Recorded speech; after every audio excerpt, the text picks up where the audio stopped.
ponencia de este día, titulada Abordaje de primera crisis epiléptica en pediatría. Realmente es un placer y un verdadero honor. Los saludos vienen desde la Unidad de Políticas de Programas Sanitarios, desde la Oficina de Enfermedades No Transmisibles, porque gracias a los pasos que se han logrado dar a lo largo del año 2023, es que podemos contar con un equipo que nos apoya para este tipo de temas. Así que muy agradecidos desde la oficina y también agradecemos la presencia de cada uno de ustedes que hace el tiempo para poder participar y que demuestran que tienen sed por saber y conocer más. Eh, También presentarles a la ponente que tenemos esta tarde, es doctora Carla Violeta Flores, quien es doctora en medicina, graduada de la Universidad de El Salvador, médico pediatra, graduada del Hospital Nacional San Rafael y de la Universidad Dr. José Matías Delgado, neuróloga pediatra, graduada del Instituto Nacional de Pediatría y Universidad Nacional Autónoma de México, con aprobación del Consejo Mexicano de Neurología. Eh, También adquirió conocimiento en Fellowship Pediatric Neurology en Texas, experta en trastornos de neurodesarrollo, máster en espasticidad infantil y también con un postítulo en diagnóstico de errores innatos del metabolismo. Así que los dejamos con una experta en el tema y quedamos atentos. Si ustedes tienen alguna pregunta, alguna duda, la pueden colocar en el chat y si no, la vamos a hacer al final de la ponencia. Bienvenidos. Buenas tardes. Gracias, doctora Karen, por la presentación. Un saludo para todos los colegas que nos acompañan. Esta tarde vamos a hablar un tema muy importante, como es el abordaje de la primera crisis epiléptica en la edad pediátrica. Lastimosamente, la epilepsia es una de las enfermedades neurológicas crónicas más frecuentes en la edad pediátrica. Lastimosamente, antes de los 18 años es cuando se diagnostican la mayoría de las epilepsias en general y de las patologías que causan más comorbilidades en nuestros niños, como por ejemplo parálisis cerebrales infantiles, retrasos mentales, etcétera. Es por eso que hacer un diagnóstico oportuno, adecuado de si lo que estoy viendo, este evento es o no una crisis epiléptica es importante porque va a influir en el pronóstico y en el del niño. Como datos generales, la prevalencia de la epilepsia se estima que va de 3 a 13 niños en 1000 niños. Y entre otros datos podemos mencionar que el 15% de los niños menores de 15 años de edad van a padecer algún trastorno paroxístico en algún momento de su vida. Si se fijan, no estoy hablando aún de si esto es una convulsión, una crisis epiléptica, algún trastorno paroxístico en general. En general, el 15% de los niños menores de 15 años van a padecer algún trastorno paroxístico. De estos, el 10% van a estar dentro de la categoría de trastornos paroxísticos no epilépticos, entre los que podemos mencionar mioclonía benigna de sueño, trastornos del sueño, sonambulismo, mioclonía benigna del lactante, espasmos del sollozo, etc. De un 3 a un 4% van a ser convulsiones febriles, que es otro de los grupos grandes de trastornos paroxísticos. Y alrededor de un 1 a 1.5% van a ser auténticas crisis epilépticas. Se dice también que alrededor del 10% de la población general va a tener una crisis epiléptica no provocada en algún momento de su vida. Y de estas, menos de la mitad van a desarrollar un segundo evento, alrededor de un 33% aproximadamente van a volver a recurrir con otra crisis. Es importante que describamos y conozcamos bien los conceptos. ¿A qué nos referimos con convulsión? ¿A qué nos referimos con crisis epiléptica? ¿Y qué es la epilepsia? Vamos a hablar primero de la convulsión. La convulsión es una urgencia médica. Es un tipo de evento provocado. Esa es la primera clave. Y va a ser un episodio de alteración repentina, incontrolada de actividad eléctrica en el cerebro que puede provocar cambios, ya sean motores, que son los clásicos que vemos, ¿verdad? Movimientos tónico-clónicos generalizados. Pueden haber también de cambios de comportamiento, contracciones musculares, van a haber otros como por ejemplo sensaciones anormales o alteraciones en el nivel de conciencia. A eso nos referimos con una convulsión, que va a ser una crisis epiléptica. De igual manera, es una urgencia médica y en esta va a ser la aparición transitoria de signos y síntomas debido a una actividad neuronal excesiva o sincrónica en el cerebro. Puede ser convulsiva, como lo hablábamos antes, que hay una manifestación motora, pero también van a haber crisis epilépticas que van a ser no convulsivas, como por ejemplo las podemos ver como en la fotografía de abajo, en un niño con una epilepsia de ausencias, por ejemplo, en una crisis epiléptica focal con detención de la conducta, en la cual el paciente no va a estar haciendo una actividad convulsiva motora, sino que se va a manifestar por otros tipos de síntomas. La característica de la crisis epiléptica es que no es provocada. No hay un factor desencadenante, no hay un trauma, no hay una infección de cerebro. Es un evento en el cual nada lo ha provocado y es el principal síntoma y la manifestación de la epilepsia, que es la enfermedad crónica. Epilepsia lo vamos a definir como la enfermedad crónica recurrente caracterizada por crisis epilépticas. Es bien importante que definamos el término no provocado. No provocado implica la ausencia de un factor temporal o reversible que reduzca el umbral para presentar crisis epilépticas y que provoque en ese momento una crisis, a diferencia de una crisis sintomática aguda. Las crisis sintomáticas agudas van a ser aquellas crisis que ocurren en relación temporal durante un insulto cerebral, ya sea por una encefalitis, una meningitis, alguna ingesta de tóxico, alguna enfermedad metabólica, por ejemplo, una hipoglicemia en un paciente diabético, una etiología estructural, un tumor cerebral. Ahí estamos hablando de una crisis sintomática aguda. Como les decía anteriormente, ¿qué va a ser epilepsia? Pues el desorden neurológico crónico que va a estar caracterizado por la recurrencia. Por eso está en rojito, recurrencia de crisis epilépticas no provocadas, que van a estar separadas por más de 24 horas.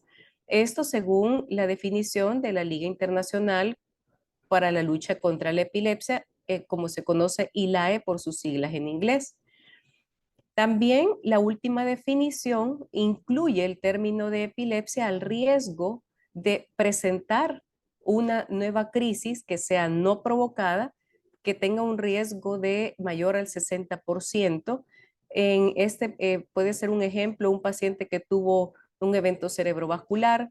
Durante ese evento cerebrovascular tuvo una crisis sintomática aguda, pero a los 6, 8 años de haber padecido o el evento cerebrovascular, presentó una crisis no provocada. Ahí sí estoy hablando ya de una crisis no provocada. A diferencia de la que presentó cuando tuvo el evento cerebrovascular, esa era una crisis sintomática aguda.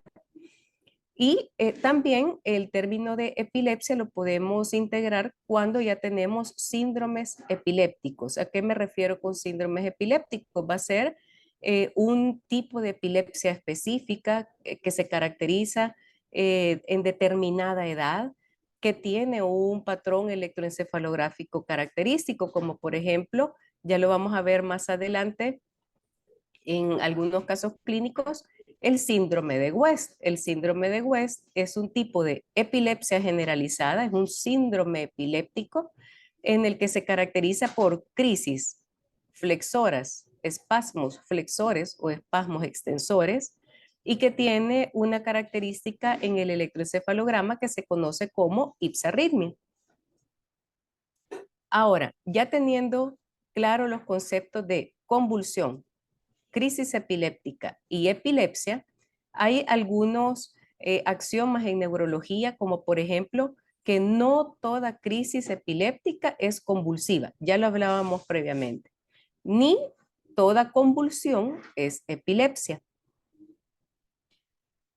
Cuando abordamos un paciente con una primera crisis epiléptica, una crisis no provocada, es importante investigar algunos datos, como por ejemplo los antecedentes del desarrollo previo al aparecimiento de la crisis, asfixia, antecedentes de asfixia perinatal, lesiones perinatales, postnatales, antecedentes familiares positivos de epilepsia o de convulsiones febriles, que estos nos van a apuntar a que probablemente el paciente que estemos abordando sí se trate de una crisis epiléptica no provocada. ¿Cómo vamos a realizar el abordaje de un paciente que presenta una crisis no provocada? Lo primero es diferenciar si es lo que el papá me refiere o el evento que presentó es una crisis epiléptica o no. Para eso necesitamos un relato detallado del evento lo más posible y pues ahora con la tecnología podemos pedirle a los padres que graben el evento que está presentando el niño, porque eso nos permite hacer una mejor evaluación de las características del evento que está presentando. Algunos datos muy importantes que hay que preguntar antes del evento, durante el evento y posterior al evento son, por ejemplo, antes de que el niño realizara el evento, ¿avisó de alguna manera cómo fue ese aviso de que iba a presentar el evento? ¿Refirió algún síntoma, por ejemplo, dolor abdominal, miedo, sensaciones anormales antes del evento? Esto es muy importante. Algunos tipos de crisis epilépticas van a presentar auras características previo a que se generalicen. Por ejemplo, tengo una crisis de inicio focal que posteriormente se generaliza. Van a haber probablemente síntomas, por ejemplo, de dolor abdominal, de cealorrea, de sensación de miedo. Posteriormente va a empezar la crisis focal y se va a generalizar. ¿Qué hacía el niño antes del evento? Esto es importante para hacer diagnósticos diferenciales, por ejemplo, de un espasmo de sollozo, en el cual es importante preguntar si antes del evento el niño estaba llorando, se cayó, se golpeó y eso provocó el evento, porque nos ayuda a hacer diagnóstico diferencial de patologías como por ejemplo espasmos de sollozo. Si estaba despierto o dormido, recordemos que algunos tipos de epilepsia tienen usualmente una hora, como por ejemplo las epilepsias rolándicas benignas, que usualmente son al empezar el sueño o al finalizar en la madrugada, al despertar.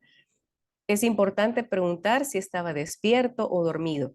Algunos factores desencadenantes, como por ejemplo desvelo, uso de dispositivo electrónico, o si tenía en ese momento alguna enfermedad o proceso infeccioso que nos ayude a identificar si es una crisis sintomática aguda en el contexto de una encefalitis, una meningitis o una crisis no provocada. ¿Qué podemos interrogar en el momento que está sucediendo el evento? Si respondía mientras realizaba el evento o su estado de alerta estaba alterado. Esto es importante para descartar, por ejemplo, pseudocrisis importante también, algunas veces pensamos que porque el paciente puede hablar o puede articular palabra, eso no es una crisis epiléptica. Recordemos que hay crisis epilépticas focales y generalizadas. En la generalizada yo tengo una pérdida de la conciencia, pero en las focales, que solo es una parte del cerebro la que está con actividad paroxística, el paciente puede responder, puede hablar o puede mover otra parte del cuerpo y eso no va a eximir que sea o no una crisis epiléptica. Si el paciente recuerda lo que sucedió, si había algún síntoma o manifestación motora repetitiva durante el episodio, como por ejemplo masticación, protrusión de la lengua, que se tocarse la nariz, esto se conoce como rubbing, que es tocarse la nariz, tocarse el estómago, o el que tengan algún objeto en la mano y que lo muevan repetidamente. Esto nos da características semiológicas de algunos tipos de crisis, como por ejemplo las del lóbulo temporal. ¿Cómo eran los movimientos corporales? Era una parte del cuerpo, era todo el cuerpo el que se movía, se acompañaba de cianosis, de palidez, de frialdad de las manos. En el contexto, por ejemplo, de un síncope, de una lipotimia, nos ayuda a hacer diagnóstico diferencial. ¿Cuánto duró el episodio? ¿Cuántos episodios han sucedido?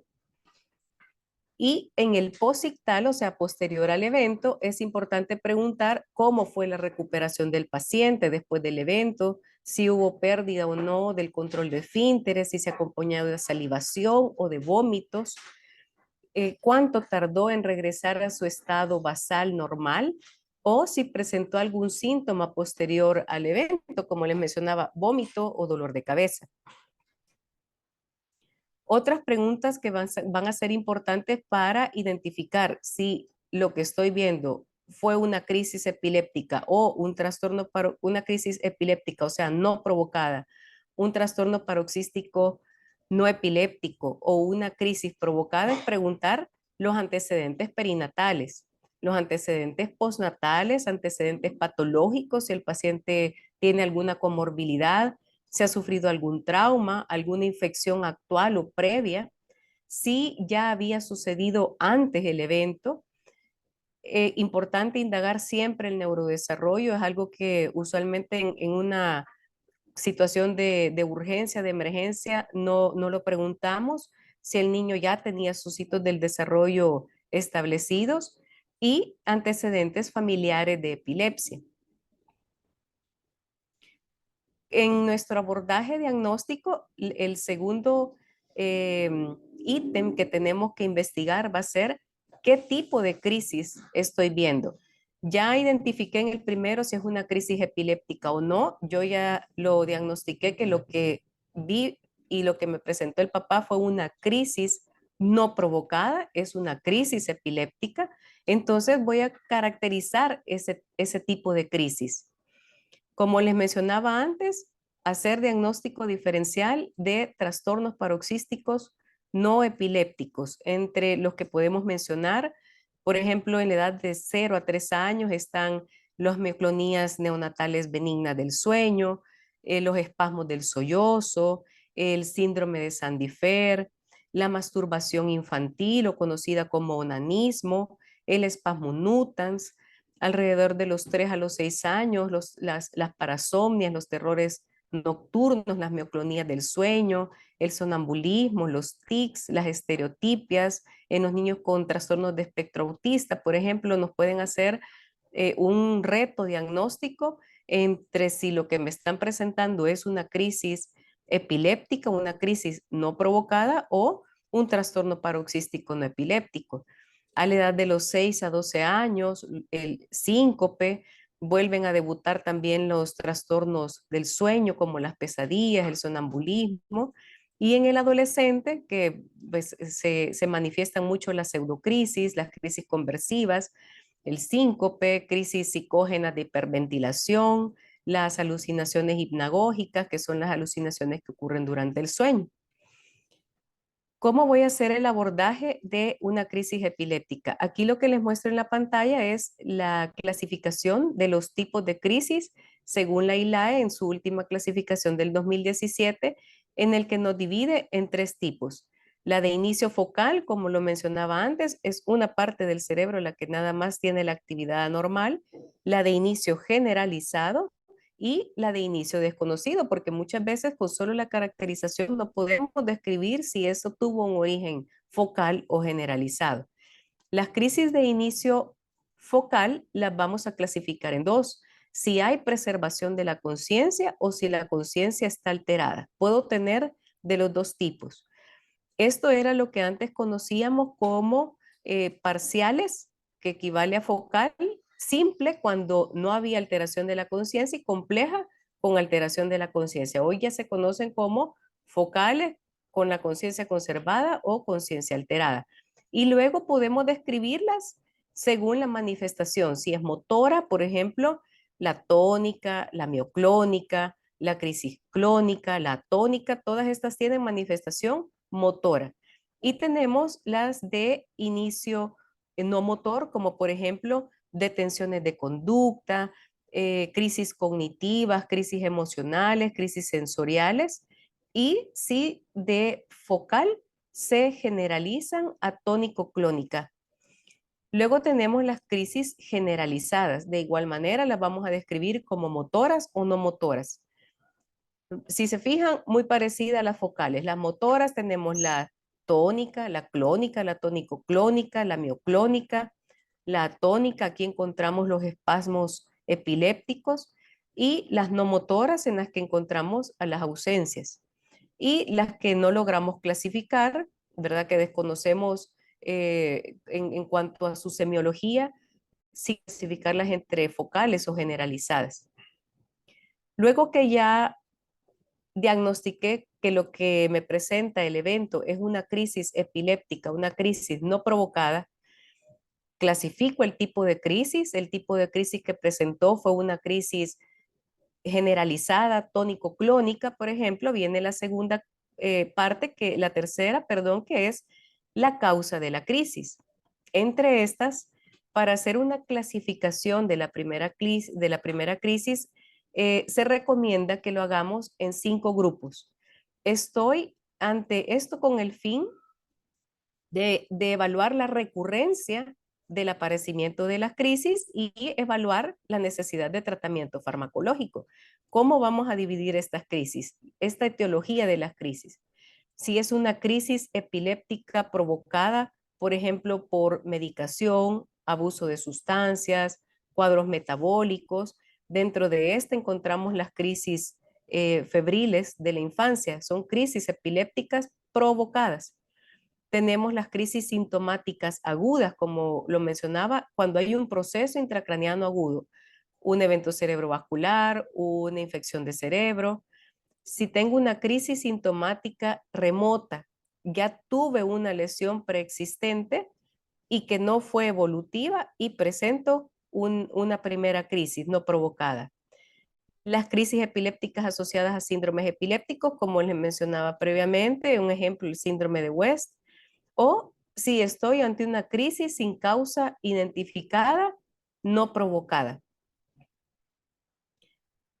Como mencionaba antes, el abordaje diagnóstico, vamos a hacer una anamnesis completa que incluya los antecedentes prenatales, perinatales, postnatales, los antecedentes familiares, el desarrollo previo a la crisis, el examen físico completo, sus signos vitales, el peso, la talla, el perímetro cefálico, muy importante, eh, identificar si estoy ante un niño con un antecedente de una microcefalia congénita, si es un macrocráneo, señales de trauma, signos de presión intracraneal aumentada, por ejemplo, en sus signos vitales, si encuentro una triada de Cushing, o si hay rigidez de cuello, meningismo, maniobra de Kearney, Brusinski, si están presentes, identificar a la exploración física si hay lesiones dérmicas, como en los síndromes neurocutáneos, una esclerosis tuberosa con las manchas lanceoladas, una neurofibromatosis,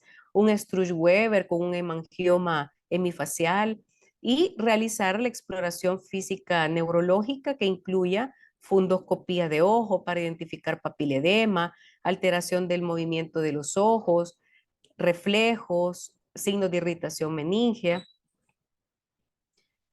Entre el abordaje diagnóstico vienen los exámenes. No vamos a indicar todos los exámenes en un paciente que debuta con una primera crisis. Importante medir una glucosa sérica. Si el paciente a mi centro de salud llega convulsionando, tratar de medir siempre una glucosa capilar. Dependiendo de la patología, de la etiología, dejo exámenes como por ejemplo hemograma, electrolitos, un perfil hematológico, si es un adolescente, un adulto joven, un perfil toxicológico. Realizamos también dentro del abordaje diagnóstico estudios genéticos, como puede ser un cariotipo, si es un paciente que tiene unas fases características, por ejemplo, un síndrome Down o algún otro síndrome cromosómico, y mencionar que también hay paneles de encefalopatías epilépticas cuando ya hicimos un diagnóstico, por ejemplo, en un paciente con un síndrome de Dravet en el que tiene antecedentes de convulsiones febriles a los 6 años de edad, pero posteriormente empieza con crisis afebriles no provocadas, hacer un estudio genético para identificar un gen específico está indicado. Un estudio metabólico también, por ejemplo, en un lactante que debuta con crisis no provocadas, en el cual hay algunas manifestaciones de intoxicación, por ejemplo, vómitos, intolerancia a la vía oral, estados letárgicos. Hay que abordar la parte metabólica tomando amonio, lactato, piruvato, aminoácidos séricos y ácidos orgánicos en orina. La punción lumbar no va a estar indicada en todo paciente pediátrico que debuta con una crisis no convulsiva. Se realiza usualmente para identificar una crisis sintomática en el contexto de una encefalitis, una meningitis. La Academia Americana de Pediatría describe que todo menor de 12 meses que tenga crisis febriles hay que hacer una punción lumbar. Punción lumbar también podemos realizar cuando hay convulsiones complejas, focales, que sean recurrentes o con alteraciones de la conciencia o con déficit neurológico posictal prolongado. Igual una neuroimagen, porque lo que quiero descartar es que no haya una lesión focal. Cuando tenga también hallazgos a la exploración física que me indiquen signos de irritación meninge. Neuroimagen va a estar indicada en un paciente con una primera crisis no provocada, en los que tenemos todavía su fontanela permeable, que podemos hacer un ultrasonido transfontanelar es de mucha ayuda, podemos encontrar hemorragias intraparenquimatosas, hemorragias intraventriculares, que estarían hablando del contexto de una crisis sintomática aguda, un TAC cerebral para identificar un antecedente de un trauma, un hematoma epidural, por ejemplo, es un estudio de fácil acceso en una historia de trauma y en un paciente en el que abordamos epilepsia, ya un estudio de imagen más específico como una resonancia magnética cerebral nos va a ayudar a caracterizar, por ejemplo, displasias cerebrales. El electroencefalograma es un estudio que se solicita con mucha frecuencia en los pacientes con epilepsia. Es importante que sepan que un electroencefalograma normal no nos excluye que un paciente tenga o no epilepsia. Sí es una prueba fundamental para caracterizar algunos tipos de síndromes epilépticos y para el estudio de un primer episodio paroxístico. Nos aporta información básica sobre el tipo de crisis, el tipo de epilepsia que podemos estar evidenciando o el síndrome epiléptico. Hay distintos tipos de electroencefalogramas. Si lo estoy haciendo ictal, ictal quiere decir en el momento que el paciente convulsiona, o posictal, los electroencefalogramas postictales, o sea, después de la convulsión, idealmente se sugiere que deben de hacerse en las primeras 24 horas, esto con el fin de aumentar la sensibilidad y la especificidad del estudio. Se describe que alrededor de, si realizo un electroencefalograma en las primeras 24 horas que un paciente ha sufrido una convulsión, yo tengo un porcentaje de un 35 o un 61% de encontrar un electroencefalograma patológico. Sin embargo, si ustedes observan, no es el 100%. Pueden haber electroencefalogramas normales en un paciente que ha tenido una crisis epiléptica. Como yo les explico a los papás de mis pacientes, el electroencefalograma es el equivalente a un electrocardiograma. Muchas veces en un electrocardiograma puedo no identificar una arritmia cardíaca. Igual es en el cerebro. Con un electroencefalograma que dura 30 minutos puedo no identificar también algún tipo de actividad eléctrica normal. Y en aquellos casos en los que hay duda diagnóstica, lo ideal es realizar un video electroencefalograma o un estudio polisomnográfico de sueño, dependiendo de si es difícil caracterizar el tipo de evento que estoy evidenciando. ¿Cuáles son los riesgos de recurrencia? Y esto es importante a fin de dar un tratamiento farmacológico en el paciente. Las crisis que sean provocadas tienen alrededor de un 28% de riesgo de recurrir. Por lo general, estas crisis no van a requerir un fármaco anticonvulsivo, un fármaco anticrisis a mediano o largo plazo. Sin embargo, en el contexto clínico de cada paciente se puede administrar la medicación antiepiléptica como parte del manejo agudo durante la fase aguda con un plan posteriormente de retiro, como es por ejemplo en los traumas de cráneo, en los eventos cerebrovascular que presentan una crisis provocada, etcétera. Las crisis sintomáticas agudas, como lo mencionábamos antes, en la cual hay una lesión intracraneana, el riesgo de recurrencia a 5 años se han estudiado 3 patologías que son las más frecuentes, como por ejemplo, un infarto cerebral agudo va a tener un riesgo de recurrencia de un 33% de una crisis no provocada. Aquellos pacientes con injuria cerebral traumática, un trauma de cráneo, alrededor de un 13,4%, o los pacientes que hayan tenido infección del sistema nervioso central van a tener un riesgo de recurrencia de una crisis no provocada de un 16,6%. En las crisis sintomáticas remotas, o sea, el paciente que ya sufrió un evento y puedo tener, se estudian siempre las mismas patologías porque son las más frecuentes. En un infarto cerebral voy a tener un riesgo de un 71,5%, en un trauma de cráneo un 46,6% y una infección del sistema nervioso central un 63,5%. Si se fijan, el riesgo de recurrencia es bastante grande. Y el riesgo de mortalidad en los primeros 30 días después de la primera crisis sintomática aguda o sintomática remota es 8,9 veces mayor para, para sufrir una crisis provocada. Es por esto que idealmente son pacientes que deben de recibir tratamiento anticonvulsivo. El riesgo de recurrencia de crisis es alto y por lo tanto se requiere medicación antiepiléptica para aquellos pacientes que presentaron crisis sintomáticas agudas y remotas. ¿Qué más nos ayuda a determinar si un paciente amerita o no un tratamiento anticonvulsivo?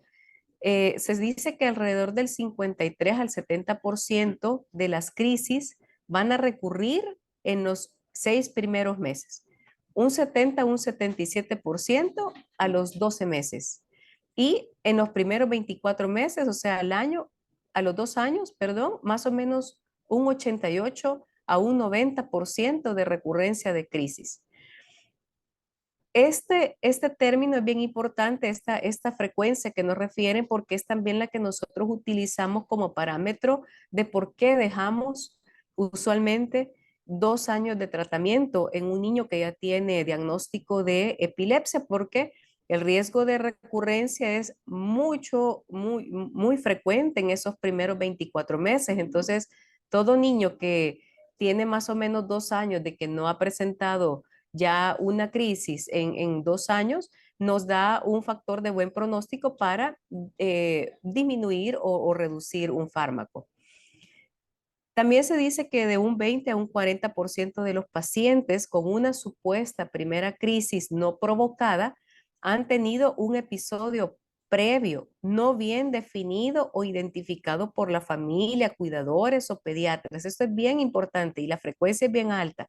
20-40% del niño que nos llegue con una primera crisis, usualmente si indagamos en la historia clínica, nos va a decir la mamá: sí, antes yo ya había notado que el niño se quedaba ido, yo ya había notado que el niño hacía algunos movimientos como de masticación, pensé que estaba jugando y es un dato positivo de que el paciente ya presentaba previamente crisis no provocadas.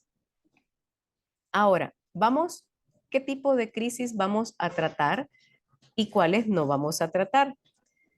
Es importante que recordemos que el objetivo de un tratamiento antiepiléptico va a ser tener un control de las crisis o una ausencia total de las crisis. Se dice que alrededor de un 70% de las epilepsias tienen que controlarse con monoterapia. Y la Academia Americana de Neurología publicaba en el 2015 algunos estatutos como, por ejemplo, pacientes con una lesión o un insulto cerebral previo. Estamos hablando de crisis sintomáticas remotas, aquellos con anormalidades epileptiformes en el electroencefalograma, con anormalidades en sus estudios de imagen, y aquellos con crisis nocturnas tienen un alto riesgo de recurrencia y por lo tanto deben de ser tratados.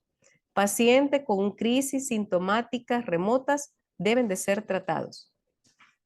También nos referían que el tratamiento antiepiléptico apropiado y precoz reduce el riesgo de tener una segunda crisis en un 35% en los siguientes 2 años después de haberla padecido. Sin embargo, aunque retrasemos el tratamiento, por ejemplo, si yo no sé si lo que estoy viendo es una crisis no provocada, es una crisis epiléptica, y yo retraso el tratamiento, esto no va a ser un mayor cambio significativo en cuanto a la remisión de la epilepsia. Sí, en cuanto a la recurrencia de una segunda crisis, pero no en la remisión a largo plazo de la epilepsia. Y también es importante que la profilaxis en una primera crisis epiléptica no tiene utilidad excepto en el caso de un trauma cráneoencefálico. Es bien conocido en la guía de manejo de traumas cráneoencefálicos.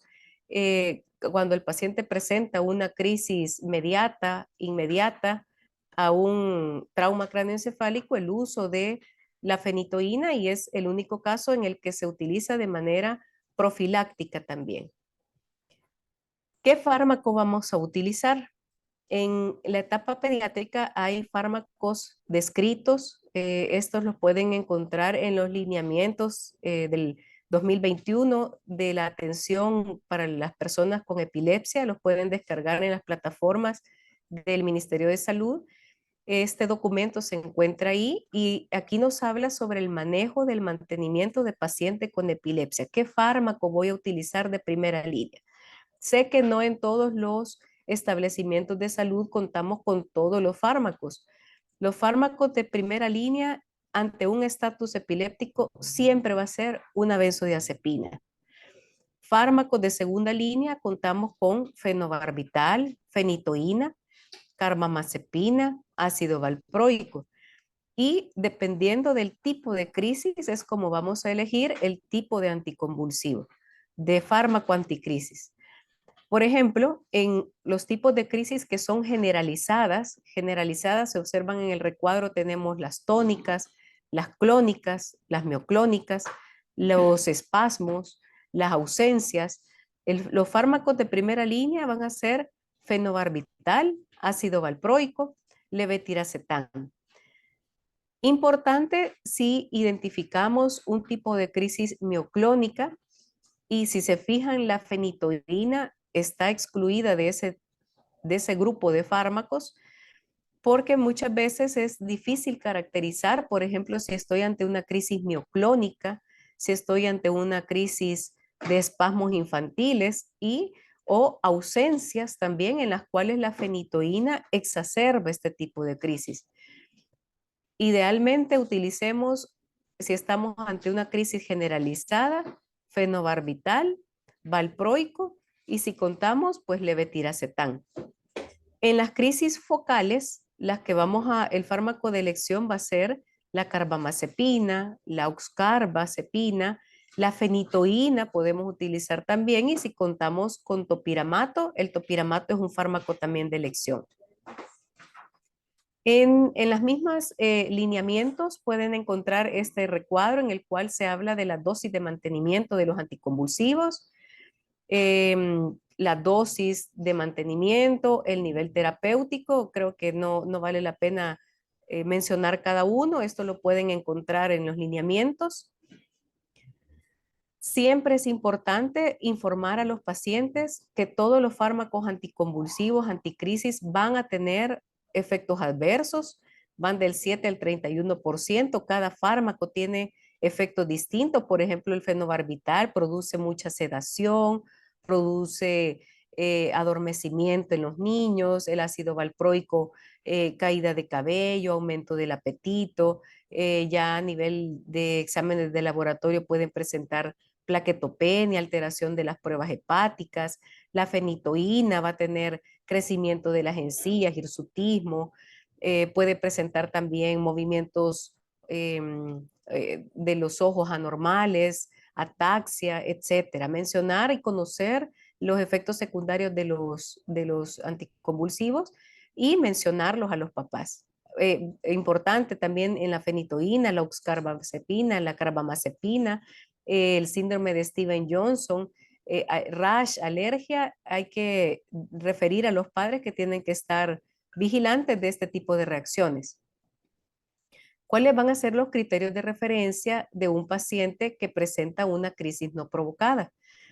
Todo paciente que llegue a un estatus epiléptico, yo manejo el estatus epiléptico, en los lineamientos pueden encontrar, no viene el tocar ese tema, pero en el lineamiento pueden encontrar el flujograma del manejo del estatus epiléptico pediátrico. Recuerden que el fármaco de primera línea va a ser una benzodiazepina y que va a depender si tengo una vía intravenosa o no el fármaco que voy a escoger. Diazepam rectal o midazolam intramuscular si no tengo un acceso venoso. Y referir a un establecimiento de mediana complejidad si el paciente, a pesar de que yo inicié un tratamiento anticonvulsivo, una primera crisis no provocada, yo indiqué fenobarbital, pero el paciente persiste con crisis, al aumento de la frecuencia de las crisis, sin causa aparente, sin control a pesar del tratamiento establecido, cambio en el patrón de las crisis. Recordemos que hay síndromes epilépticos que van a debutar con un tipo de crisis y pueden presentarse o unirse a otro tipo de crisis, o el aparecimiento de efectos secundarios del fármaco anticonvulsivo, y referir a un establecimiento de alta complejidad. Esto, como está en los lineamientos, habla de forma general, pero las que tienen estrellitas son del paciente pediátrico. Si el paciente ya presentaba un retraso en el neurodesarrollo posterior al diagnóstico de la crisis epiléptica, todo recién nacido que haya presentado una crisis epiléptica, personas con epilepsias tratadas con 2 o más anticonvulsivos que no tengan libertad de crisis, paciente pediátrico que presenta una convulsión febril compleja refractaria al tratamiento o un estatus febril, pacientes con epilepsias farmacoresistentes o que presenten efectos adversos a fármacos, ameritan referirse a centros de mayor complejidad. ¿Cómo podemos describir esta estrategia de manejo de una crisis no provocada?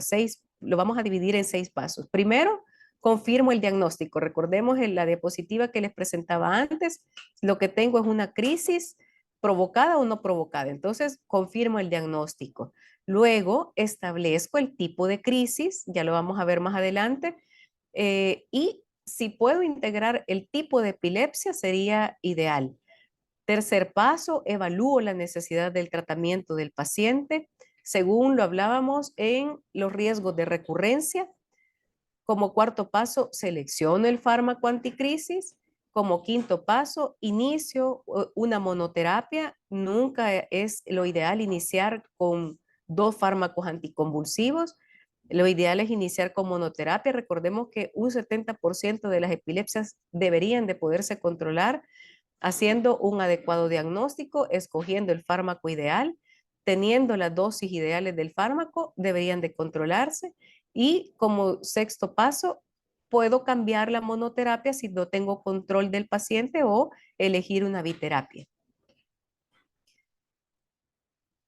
No sé si hay preguntas ahorita, si las hacemos ahorita con respecto a la ponencia o si pasamos a los casos clínicos. No sé qué me indica la doctora Karen.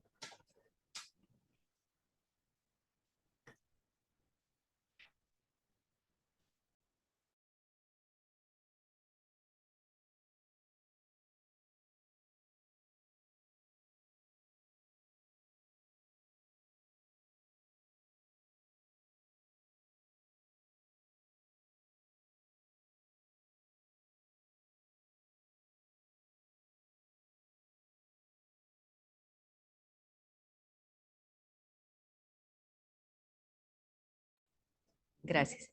Bueno, vamos a pasar a unos casos clínicos cotidianos de los que usualmente nos llegan a los centros de salud. El primer caso clínico es de María, de 3 años de edad. Se presenta en la unidad de salud y mientras la madre está esperando pasar consulta en la sala de espera, refiere que presenta desde hace una semana este tipo de episodios y lo presenta cuando está en la sala de espera de la unidad de salud y pues la madre se asusta, ¿verdad? Al ver el episodio que está presentando la niña y en ese momento llaman al médico para que evidencie el episodio que está presentando. Quiero que veamos el video y si podemos interactuar, por favor, en el chat. Me interesaría que me describan el tipo de evento que están presenciando. No un diagnóstico, sino el tipo de evento que están presentando. ¿Qué ven?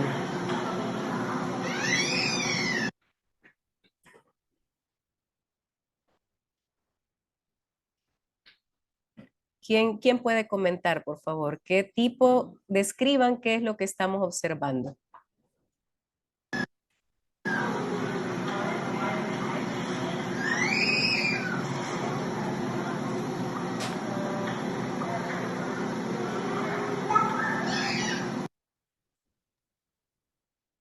Se podría, buenas tardes, gusto saludarles. Gracias, doctora, hasta el momento, no sé si me escucha. ¿Y si lo escriben? Yo creo que mejor. Sí, sí se escucha. Sí se escucha. Hola, buenas tardes. No se escucha. Bueno, la doctora Perla nos refiere movimientos mioclónicos. Realmente mioclonías no son, doctora, las mioclonías son sacudidas musculares abruptas, rítmicas. Y acá lo que vemos, lo voy a poner nuevamente, lo voy a describir, es un movimiento estereotipado de las manitas, un movimiento de balanceo.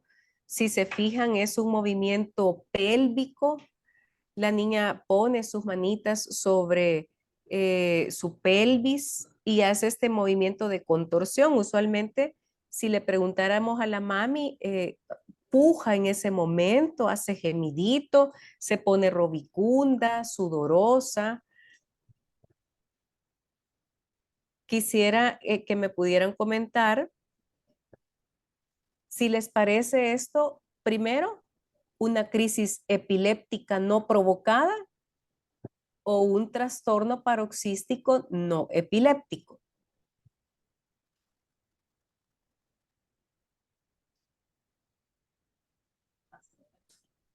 Hay algunos médicos que nos han mencionado tónico-clónicas.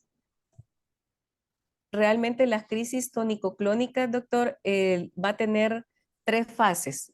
Tiene un espasmo extensor, luego viene el espasmo flexor y posteriormente vienen los movimientos clónicos. Entonces, realmente no estamos ante una crisis tónico-clónica.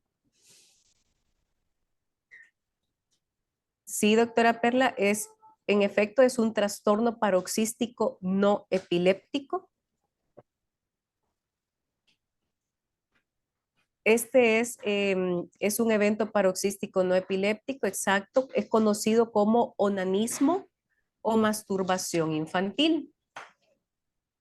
Veámoslo nuevamente. Es un episodio rápido, de movimientos estereotipados, aumento del tono de las piernas, balanceo de la pelvis. Usualmente este tipo de movimiento lo vamos a encontrar en bebés desde el año de edad hasta los 5 añitos y la niña no tiene una pérdida de su estado de conciencia, realiza este movimiento pélvico. Si le indagáramos a la mami, nos diría que se pone robicunda, que está sudorosa, que hace sonidos mientras realiza el evento. Vamos a ver el otro caso.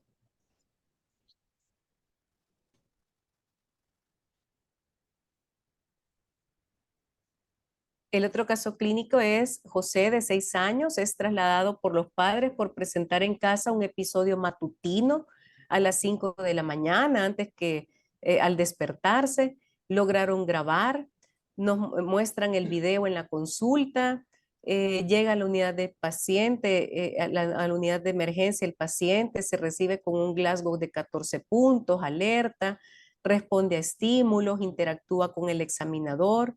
La exploración neurológica es normal, a excepción de que presentaba hiperreflexia de los miembros inferiores, el resto es normal. Entre los antecedentes refieren que el padre y los tíos paternos han presentado epilepsias de ausencia y focales que han sido tratados con fármaco durante la infancia temprana y la adolescencia, pero que ya después de la adolescencia ya no han presentado ese tipo de eventos. Y nos muestran el siguiente video.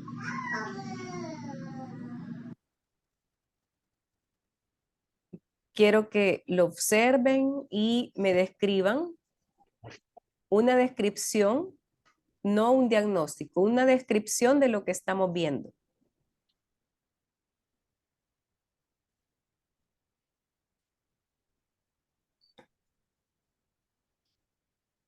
Vemos un paciente con una postura distónica, tiene un aumento del tono de mi cuerpo izquierdo, su bracito izquierdo está extendido, sus piernitas también están con aumento del tono, impresiona más la piernita izquierda con mayor tono. Y si se fijan, después realiza movimientos oculares, movimientos oculógiros y una fase clónica. Sí, doctora Hayden, movimientos tónicos focales, exacto. ¿Les parece que estamos ante una crisis no provocada? ¿Ante una crisis epiléptica o un trastorno paroxístico no epiléptico?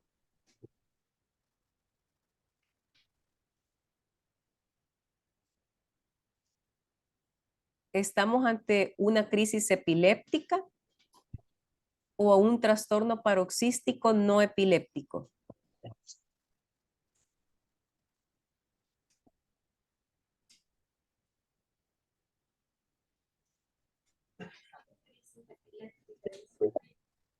Sí, en efecto, sí, doctores, es una crisis epiléptica. Ahora, si quisiéramos aunar más, ¿qué les interesa? ¿Qué datos clínicos? No, creo que un día después que viene va al banco y ya aceptó otra. ¿Pueden apagar el micrófono, por favor? Gracias. ¿Qué más les interesaría saber, por favor, en el chat? ¿Qué datos positivos de la historia clínica decíamos en este paciente? Que nos ayuden a hablar de la recurrencia de la crisis y determinar si le vamos a dar o no tratamiento. ¿Qué datos eran positivos en la historia clínica?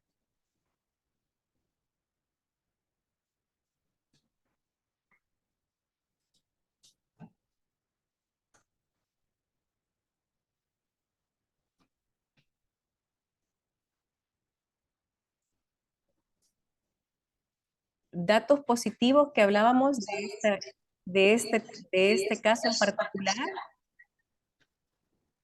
Los antecedentes familiares, exacto, antecedentes familiares.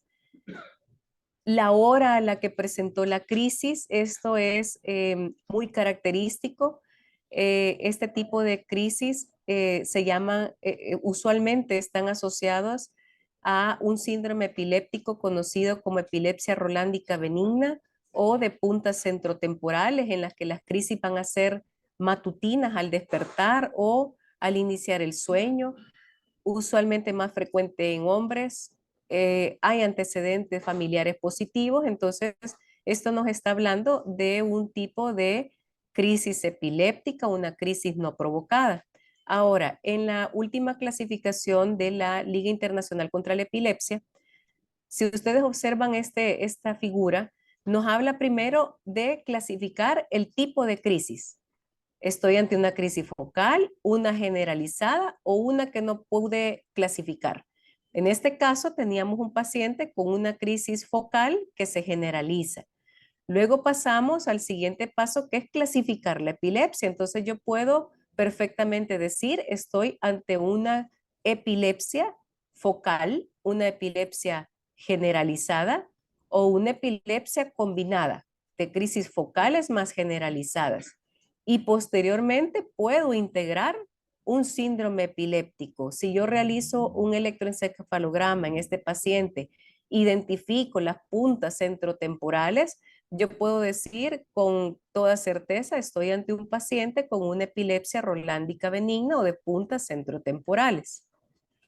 Y el tratamiento farmacológico que debería de escoger podría ser un fármaco para crisis focales, porque su inicio es focal, entre ellos la oxcarbazepina o la carbamazepina. Vamos al tercer caso. Este es una paciente, Belén, de 3 meses de edad, no tiene antecedentes perinatales relevantes. Desde hace 2 semanas la madre nota episodios de sobresalto, consulta en la unidad de salud, le refieren que es un reflejo de moro normal para la edad, pero la mami decide consultar en un hospital periférico por la recurrencia de los episodios y nos enseña este video.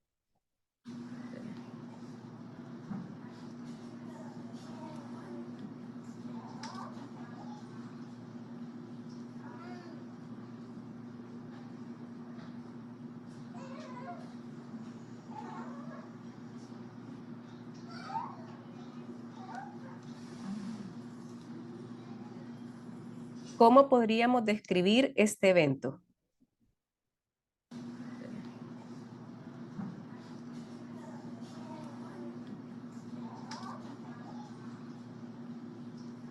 Son episodios como de sobresalto, ¿verdad? Sobresalto, hace una extensión y lo llamativo es que no se está estimulando, el bebé no se está estimulando en ese momento y recurre, hace un episodio y a los segundos vuelve a hacer otro episodio.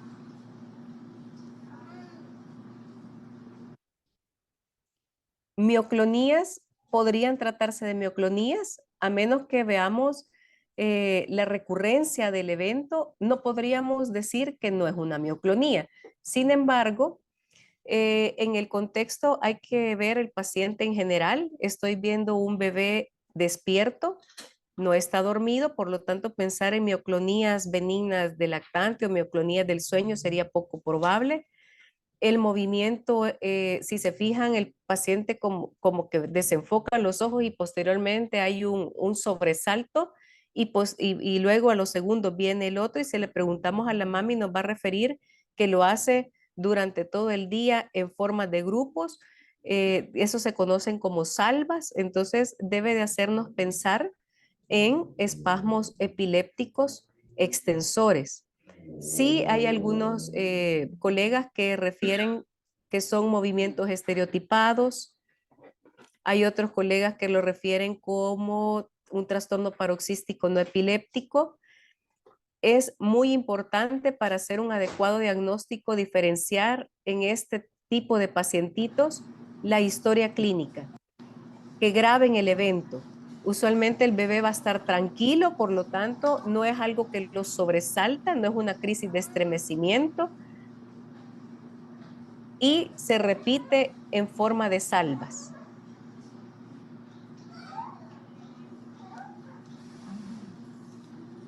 Si fuera una mioclonía, usualmente no va a haber esta desviación conjugada de la mirada, que es lo que también se presenta en los espasmos epilépticos.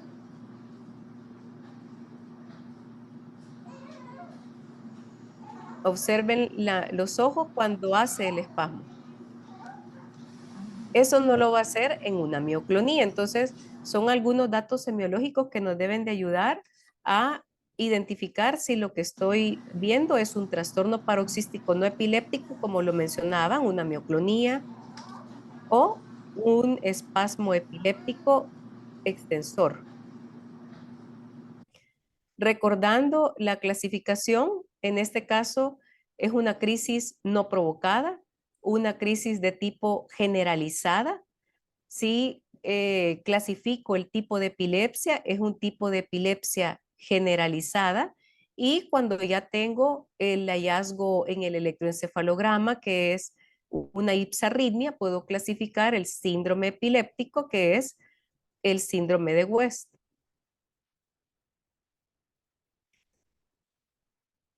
Eso era lo que traía para ustedes esta tarde. Espero que haya sido de aprovechamiento para todos, que haya brindado información para todos en cuanto al abordaje de la primera crisis epiléptica en pediatría.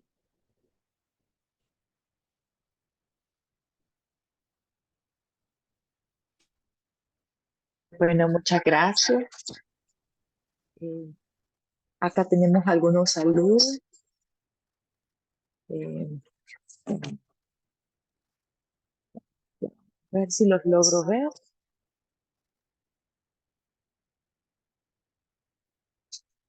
Nos saludan. No logro ver. Nos estaban saludando. López dice, doctora Flores, excelente didáctica. Maxina, muchísimas gracias. Leopoldina Cerritos,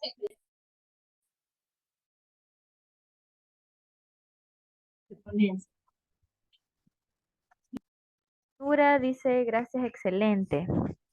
Igual Aida Lara manda aplausos y Jenny Calero dice excelente. También si hay algún participante que quiere agregar un comentario, en este momento está la posibilidad de que cada uno active sus micrófonos por si ha quedado alguna duda o algo que quieran compartir. Y agradecer a todas las personas que nos han escuchado esta tarde y que se han conectado porque hay de múltiples disciplinas y de diferentes establecimientos de primer nivel y de hospitales. Así que esperamos que de verdad haya sido una tarde de provecho y que esto lo podamos poner en práctica. Y si tienen todavía alguna duda, aquí está doctora y con todo gusto y con ganas de responder todas las preguntas. Azucena Canales dice, Gracias. excelente ponencia. Aidena, gracias doctora, tan extenso pero interesante. Glenda Esmeralda, gracias y buenas tardes. Creo que ya.